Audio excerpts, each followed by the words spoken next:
मेष राशि व्यक्ति किपरि रहिब एही नवेम्बर मास चलतु जानिबा। सर्वप्रथमे आपणकर ग्रहर स्थिति जानिदेबा।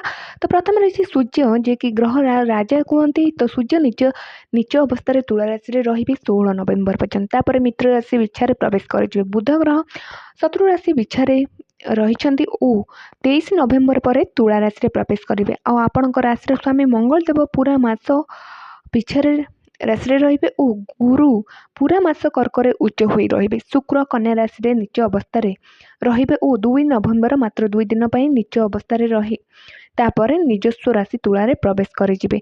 26 नवेम्बर शत्रु राशि में प्रवेश करेंगे शुक्रदेव। तो से पर्यंत शुक्रंकर रिजल्ट शानदार रोचे। तो चलते जाना आपणकर क्यों ग्रह क्यों रिजल्ट दौरान। प्रथम आपणकर यही वीडियो जन्म राशि चंद्र राशि द्वारा आधारित अटे और यह जेनेल प्रेडिक्शन अटे। आप जब अधिक चिंतित और परेशान रही कुंडली को थे विश्लेषण करनी कौन भल पंडित पाखे। तो नवेम्बर मसरे देखा गले राशि स्वामी मंगल देव सुग्रही हो अष्टम रे। अष्टमेश मंगल अटंती आप लग्नेश और अष्टमेश। तो निज घरे मंगल यही समय रही बहुत स्ट्रंग आपण को बनइबे। आपण यही समय मांगलिक रे। तो धैर्य और विनम्रता सह आग को बढ़ंतु। यही समय क्रोध को बास अवॉइड कर दिंतु। आपण मान शानदार रिजल्ट देवे मंगल देव ऊर्जावान यही समय रहिबे। यही समय आपणकर एनर्जेटिक आपण अधिक रहिबे और आपणकर जो पेंडिंग कार्य थिला ताहा मध्य पूरा करेंगे। साथ में नुआ कार्य को आरंभ करदे। कुटुंब मान सम्मान बढ़िबो और गुप्त शत्रु बाधा दे परिबनी। ओभर ड्राइव रे बंचंतु नहले दुर्घटनार सम्मुखीन हो पारे। यही समय ड्राइविंग कला बेले बहुत सावधान सहित रुहंतु। तो सेकेंड और 7th हाउस रो लॉर्ड हेउचंती आपणकर शुक्रदेव। प्रथमे आपणकर फास्ट और अष्टमेश गले 8th हाउस रो लॉर्ड हेउचंती मंगल देव। मंगल देव आपन शानदार रिजल्ट दउछंती। एबे जानबे सेकेंड और 7th हाउस रो लॉर्ड हेउचंती शुक्रदेव। शुक्रदेव 2 नवेम्बर रे राशि परिवर्तन करी निजस्व राशि रे तुला राशि रे प्रवेश करेंगे। तो आपण मानक 7th हाउस रे रही सुग्रही हेबे। तो मालव्य नामक महापुरुष राजयोग बनाउछंती।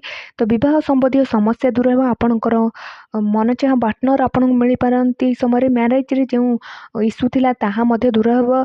लव लाइफ और आपन दाम्पत्य जीवन बहुत सुखमय हेबो। सपोर्ट पार्टनर को सपोर्ट मिलिबो सब क्षेत्र रे। कार्य क्षेत्र रे हेउ कि फाइनेंशियल क्षेत्र रे हेउ सब क्षेत्र रे सपोर्ट मिलिबो। बिजनेस रे शुक्र रिलेटेड जो कार्य करछंती सेथिरे प्रमोशन रो इंक्रीमेंट मिल पारे। घर महिला माने प्रसन्न रहिबे और कुटुंब रे मान सम्मान बढ़िबो। तो शुक्रंकर 26 नवेम्बर राशि परिवर्तन करैला परे एते भल रिजल्ट देबेनी किंतु 26 नवेम्बर पर्यंत आपन शानदार रिजल्ट दे। पूरा मास आपन सेकेंड और 7th हाउस रो लॉर्ड हिसाब रे बहुत भल रिजल्ट पाउछंती। तो थर्ड और 6th हाउस रो लॉर्ड होछन बुध देव। बुध और मंगलंकर जुक्ति होची यही कॉम्बिनेशन बहुत यूनिक अटे। कारण पावर और बुद्धि साथ होची। तो बहुत किछि खास होई पारे आपन जीवन रे। 23 नवेम्बर पर्यंत बुध आपन नवम हाउस को जाई भाग्य रे वृद्धि करिवे। किंतु अष्टम हाउस रे जदि बुध एका थांदे ताले एते भल रिजल्ट देई नथंदे। किंतु मंगल सहित जुक्ति तो भल रिजल्ट देवे निश्चय आपन को। तो सिक्रेट यही समय कहा आगर भी कहतुनि। यही समय जिते सिक्रेटली आपन कार्य को करिबा आपण मानक पई शानदार रिजल्ट देबे। राजनीति रे यही समय सावधान आवश्यकता अछि। आपण पई षड्यंत्र रचि पारंती आपण शत्रु। तो सावधान रहिबे आपण जदि कार्य क्षेत्र करुछंती राजनीति रे।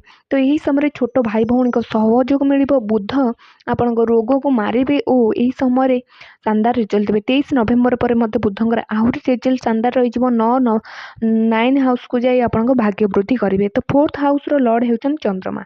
तो 4th हाउस रे एबे गुरु उच्च होई बसचन। तो हंस नामक महापुरुष राजयोग बनाउछंती। तो 4th हाउस हिसाब रे आपन जदि एही समय आपन मानक पई बहुत खास अटे। नुआ घर गाड़ी वाहन किनिबा को इच्छा करथिले ताहा मते पूरा हम। किंतु आपन कहबे मते तो किछि मिलुनी। आपन इच्छा ही करूनांती आपन चेष्टा ही करनांती। तो चेष्टा करंतु आपन को भाग्य साथ देबो। आपन कॉन्फिडेंस देखि जिवे यही समय और माँ फाइनेंशियल सपोर्ट पाइबे। 4th हाउस हिसाब से इमोशनाली हेबार बंचतु। यही समय और समय आखि बुझे क्या उपर भी विश्वास करंतु नहीं। एबे जादे 5th हाउस लॉर्ड हेउचन सूर्यदेव। 5th हाउस रो 16 नवेम्बर पर्यंत नीच होइके रहिबे। तो अष्टम भाव रे रहिबे।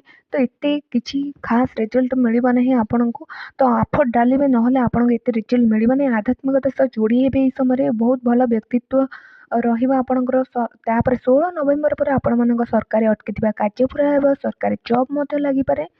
ତ ଏହି ସମୟରେ ଆପଣଙ୍କର ଯେଉଁ ଏଲିଗେସନ୍ ମିଛରେ ଏଲିଗେସନ୍ ଲାଗିଥିଲା ଆପଣଙ୍କ ଉପରେ ତାହା ମଧ୍ୟ ଦୂର ହେବ। ତ 16 ନଭେମ୍ବର ପରେ ସୂର୍ଯ୍ୟ ଆପଣଙ୍କୁ ଶାନଦାର ରେଜଲ୍ଟ ଦେବେ। ତ 9th ଆଉ 12th ହାଉସ୍ର ଲର୍ଡ଼ ଅଛନ୍ତି ଗୁରୁ। ଗୁରୁ ଜବରଦସ୍ତ ରେଜଲ୍ଟ ଦେବେ, କାରଣ ଉଚ୍ଚ ହୋଇ ଆପଣଙ୍କର ରାଶିରେ ରହିଛନ୍ତି 4th ହାଉସ୍ରେ ରହି ଆପଣଙ୍କର ସବୁ ଇଚ୍ଛାକୁ ପୁରା କରିବେ।